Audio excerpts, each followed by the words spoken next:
sidang jamaah majelis Jumat yang insya Allah dimuliakan dan dirahmati oleh Allah Subhanahu wa Ta'ala. Dalam Al-Quran ada 3 perintah Allah yang sifatnya serangkai. Artinya ayat yang satu tidak diterima apabila ayat rangkaiannya tidak dilaksanakan.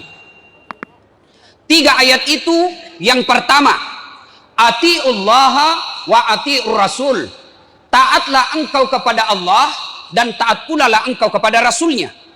Artinya taat kepada Allah, baik dia punya solat tapi mengkhianati Nabi, tidak mengakui Muhammad sebagai Nabi terakhir, maka sesungguhnya taatnya kepada Allah ditolak.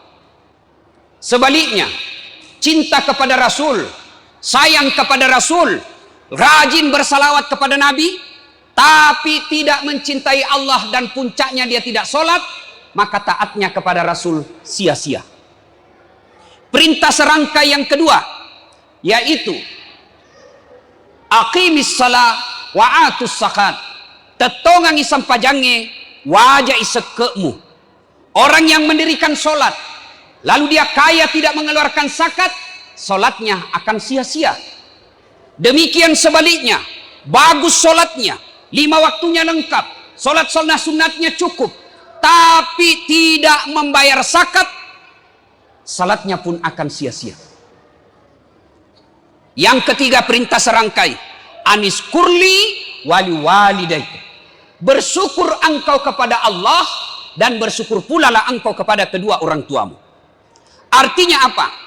Ada orang yang baik agamanya kepada Allah, cinta kepada Rasul, sholatnya bagus, puasa Senin Kamisnya baik, tahajudnya tiap malam, tapi dia tidak urus orang tuanya, dia durhaka kepada kedua orang tuanya, maka taatnya, cintanya kepada Allah dan Rasulnya akan sia-sia. Ayat serangkai yang ketiga inilah yang kita akan fokus membahas pada khutbah Jumat kali ini, birrul walidain, berbuat baik kepada kedua orang tua. Sebagai gambaran sederhana betapa pentingnya kita taat kepada orang tua, maka saya sampaikan sebuah kisah yang juga pernah diceritakan oleh Rasulullah. Cerita ini masyhur di antara pesantren, di antara para ulama, populer di antara para santri. Cerita ini ketika Nabi berkisah, ada seorang anak muda, bagus sekali agamanya. Ini adik-adik yang ada di atas, jangan ribut. Inilah kalau orang tuanya dia lepas anaknya sholat. Mestinya adabnya itu kalau bawa hari Jumat, itu anak-anak kita simpan di samping. Jangan kau enak duduk dengar khutbah baru kau bilang sama anakmu pergi mau main. Nah ini berkeliaran di atas. Mestinya ada di sampingnya orang tuanya itu. Mungkin orang tuanya nggak datang sholat Jumat. Sidang Jumat yang saya muliakan, Nabi menceritakan anak muda makesing bagaimana, kira-kira kok ke batu licin, ya sengi remaja masjid, bagus agamanya. Tapi suatu ketika dia lagi sholat sunnah. Sholat sunnah hukumnya sunnah, menjawab panggilan orang tua hukumnya wajib. Allahu Akbar. Lagi sholat, tiba-tiba ibunya memanggil, Jurais, tal, Jurais, sini kok. Jurais bingung, saya lanjutkan sholatku atau saya jawab panggilan ibuku. Dipanggil kedua kalinya, Jurais, tal, oh Jurais, lomai, sini kok. Jurais tidak menjawab. Panggil ketiga kalinya, Jurais, tal, sini kamu. Dan mamanya tidak tahu Jurais lagi sholat sunnah. Akhirnya ibunya kecewa. Kurang ajar ini anak. Setengah mati aku hamilkan, setengah hidup ku lahirkan, bersusah payah ku susui, ku didik, ku besarkan. Saya panggil dan dia tidak jawab panggilan saya. Saya ulang, ibunya tidak tahu kalau anaknya lagi sholat sunnah. Marah ibunya dan bersumpah, ya Allah, jangan mati Jurais sebelum ketemu orang jahat. Ringkas kisah, akhirnya Jurais difitnah. Seorang perempuan mengaku perempuan cantik, hamil. Lalu dia teriak kemana-mana di kampung, saudara-saudara sekalian, kamu tahu Jurais? Kamu kenal Jurais? Ya, itu yang kerjanya di masjid saja, bersikir aja kerjanya, ngaji aja kerjanya di masjid. Gaya naji. Nih, mat tampuk kak, alena pat tampuk kak. Nih saya hamil, dia yang hamili saya. difitnah Jurais. Akhirnya apa? Satu kampung membenci Jurais, melempari Jurais. Kata Jurais, "Tenia iya, bukan saya." Orang tidak percaya, dilempari Jurais sampai jatuh giginya Jurais. Jurais berkata, "Demi Allah, bukan saya." Orang kampung tidak percaya. Akhirnya Jurais berkata, "Tunggu dulu. Kita tunggu sampai lahir bayinya ini anak. Anaknya ini perempuan hamil. Kita tunggu dan kita tanya, siapa bapaknya?" Setelah melahirkan perempuan ini, dengan izin Allah, diambil bayi itu. Masih orok, masih merah, direbut. Lalu dipencet pusatnya oleh Jurais. Dan Jurais berkata, "Ya fulan, wahai bayi, ngomong kok, siapa bapakmu, ni gambokmu?" Dalam sejarah manusia ada 3 manusia bayi orok yang pernah bicara pada saat masih merah. Satu diantaranya kisahnya Jurais. Lalu orok ini berkata, bayi ini berkata, "Bapakku bukan Jurais. Bapakku pengembala kambing di desa sebelah." Akhirnya pada saat itu Jurais dimaafkan. Sidang Jumat yang saya muliakan, apa hikmah di kisah ini? Jurais bagus ibadahnya, bakesing sampajana, dihukum oleh Allah. Gara-gara apa? Dipanggil ibunya dan dia tidak jawab. Lagi sholat sunnah, dipanggil ibunya tidak menjawab, dihukum oleh Allah. Apalagi kita sekarang anak-anak tak, bukan sholat sunnah, main game.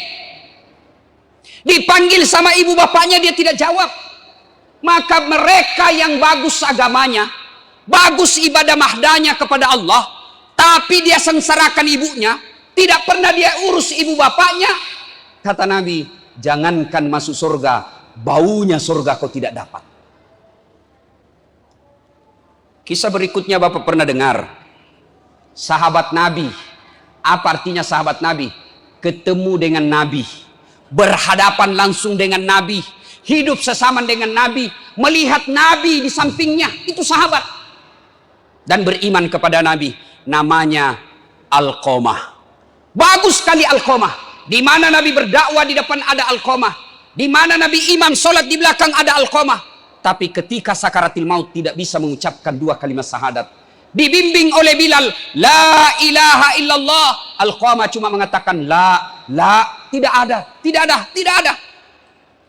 Bilal lapor sama Nabi, "Ya Rasulullah, Alqamah sakaratil maut tidak bisa syahadat. Mungkin Nabi doakan dulu." Maka dia Nabi tak manuleh. Nama kesing agama itu anak. Kenapa bisa? Bagus ibadahnya ini anak. Pasti ada dosanya besar. Cari bapaknya. Ternyata bapaknya sudah meninggal. Cari ibunya. Ketemu. Bilal berkata, "Bu, anakmu si Alqamah madangi sakaratil maut tidak bisa syahadat. Mungkin ada dosanya sama ibu." Apa kata ibunya? Naruntuk nih. Kurang ajar memang itu anak. Setengah mati ku hamilkan, setengah mati ku lahirkan, bersusah payah saya besarkan. Setelah ada istrinya, lebih sayang sama istrinya, lebih takut sama istrinya daripada cinta sama ibunya. Lapor sama Nabi. Nabi bersabda, "Wah, macilaka ya Alqamah. Dekna salama iya ko dekna dan panga kondokna." Panggil ibunya. "Bu," kata Nabi, "maafkan anakmu." "Saya tidak mau ya Rasul." Jalan satu-satunya, lebih baik saya bakar api di dunia daripada apinya neraka yang bakar. Mending api dunia yang rasakan daripada dia rasakan api neraka. Silakan bakar nih. Dikumpulkan kayu, menyala besar api. Nabi tanya, "Betul ibu tidak mau?" "Saya tidak mau ya Rasul." Nabi katakan, "Angkat, lempar masuk api." Begitu mau dilemparkan bara api, masuk ke dalam api, ibunya berteriak, "Tahan, jangan kau bakar anakku ya Rasulullah. Memang dia kurang ajar, memang dia durhaka, tapi demi Allah penderitaan saya lebih besar daripada durhakanya. Tidak ada artinya sakit hatiku kepadanya dibanding penderitaan saya 9 bulan dalam perutku. Saya maafkan Alqamah dan kau bakar kasihan." Akhirnya Nabi tanya, "Betul ibu maafkan anaknya?" "Betul ya Rasul." Nabi jelaskan, "Turunkan." Dengan bersusah payah akhirnya Alqamah mengucapkan, "La ilaha illallah Muhammadur Rasulullah." 2 kisah ini sepintas kita dengar. Tidak cukup 20 menit kita dengar. Tapi demi Allah, banyak orang sengsara hidupnya dari dewasa sampai sakaratil maut karena kurang ngajar sama ibu bapaknya.